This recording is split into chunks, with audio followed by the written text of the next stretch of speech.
जय सिया राम। जय मामाई। हर हर महादेव। मैं आज आप सभी को बहुत ही अति आवश्यक जानकारी लेकर आपके सामने प्रस्तुत हुआ हूँ। यह इतनी गूढ़ जानकारी है कि कोई भी साधक, कोई भी तंत्रज्ञ, मंत्रज्ञ इस जानकारी को बहुत ही कम प्रकाशित करता है, क्योंकि जो साधना है, आपने टाइटल देख के जान ही गए होंगे कि आज की जानकारी है कि साधना क्या है या साधक क्या है, साधना का अर्थ क्या है। तो साधना उसे कहते हैं जो हम नित्य क्रिया, किसी एक कार्य को नित्य करते रहें, नित्य प्रति करते रहें और नियमतः करते रहें, उसे कहते हैं साधना। अब साधक क्या है? पहले तो आदमी एक आम आदमी होता है। जब वह किसी देवता का भजन करता है या जप करता है तो उसके अंदर विकार, अहंकार, शक्ति इत्यादि उत्पन्न होने लगती है। परंतु जो वह किसी गुरु प्रदत्त मंत्र लेकर के मंत्र का जप करता है और केवल उसी मंत्र को जब तक पूर्णतया वह मंत्र उसके हृदय में प्रकाशित ना हो जाए तब तक जप करता है और नियमतः जप करता है, और जप करने पर उसके अहंकार, विकार सब नष्ट हो जाएं और अपने मन और इंद्रिय पर काबू कर ले, उसे कहते हैं साधक, जो बहुत कम देखने को मिलते हैं। अधिकतर तो ऐसे ही जब छोटे मोटे मंत्रों से, साबर मंत्रों से सिद्धियां करके जप करते हैं।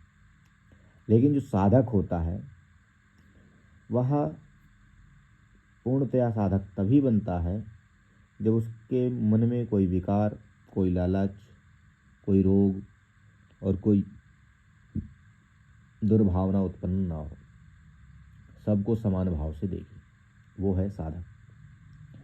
अब साधक बना कैसे जाए? साधक बनने का मात्र एक नियम है। हमारे धर्म में कहा गया है ब्रह्म मुहूर्त, मध्याह्न काल और सायं काल, ये 3 मुहूर्त हमारे लिए बहुत जरूरी होता है।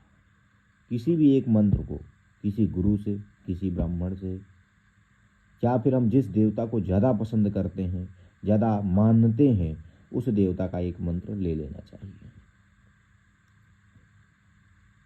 और उस मंत्र को ब्रह्म मुहूर्त में, अर्थात 4:24 से लेकर 6:24 तक ब्रह्म मुहूर्त होता है। इसके बीच में उठ करके नहा धो करके कम से कम 3 माला या 5 माला करनी ही चाहिए। मध्याह्न काल में, दोपहर में, कहीं भी हो, ड्यूटी में हो, ऑफिस में हो, कहीं बिजी हैं, कहीं भी हैं, कुछ समय बैठ करके आंख बंद करके मानसिक जप करना चाहिए। मानसिक जप करना चाहिए, भगवान का मन ही धन ध्यान करना चाहिए, कैसी भी अवस्था में हो। शुद्धता नहीं हो पा रही, हाथ पैर नहीं धुल पा रहे, तो वहीं कहीं भी बैठ जाए, मानसिक जप 2 मिनट या 5 मिनट का भगवान को ध्यान करके अपने उस देवता का मंत्र का परण करना चाहिए, जप करना चाहिए, मन ही मन।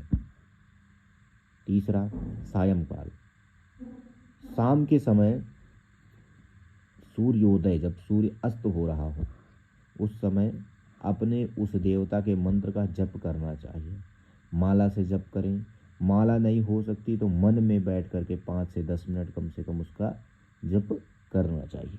जो ये 3 काल जप करता है और नियमित जप करता है तो उसके अंदर धीरे धीरे उस मंत्र की ऊर्जा प्रवेश करती है और मंत्र उसके विकारों को नाश करते हुए तीनों काल में अतिशीघ्र उसे संयमी बना देता है और शीघ्र से अतिशीघ्र वह एक साधक में परिवर्तित हो जाता है।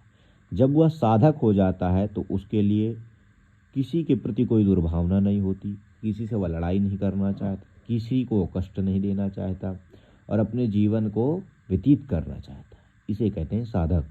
साधक इसे नहीं करते। किसी ने उसके बारे में वीडियो डाली तो वो दूसरी वीडियो बना के उसे गाली दे रहा है। इसे तो घमंड कहते हैं, इसे घमंड कहते हैं।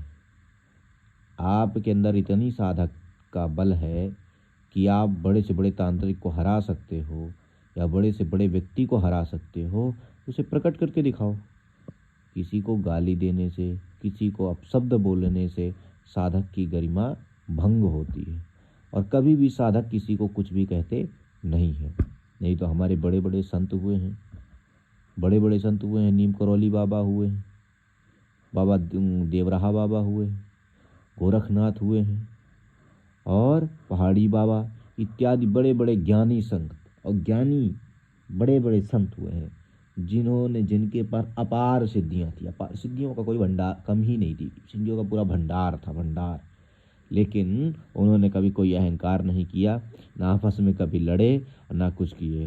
ये तो लड़ने का काम जानवरों का है। साधारणतः कहा जाए तो कुत्ते होते ना, एक रोटी फेंक दो और दो कुत्ते हैं तो एक साथ बहुत कम ही खाते हैं। वो एक दूसरे से ज़्यादा खाना चाहेगा, दूसरा उससे ज़्यादा खाना चाहेगा।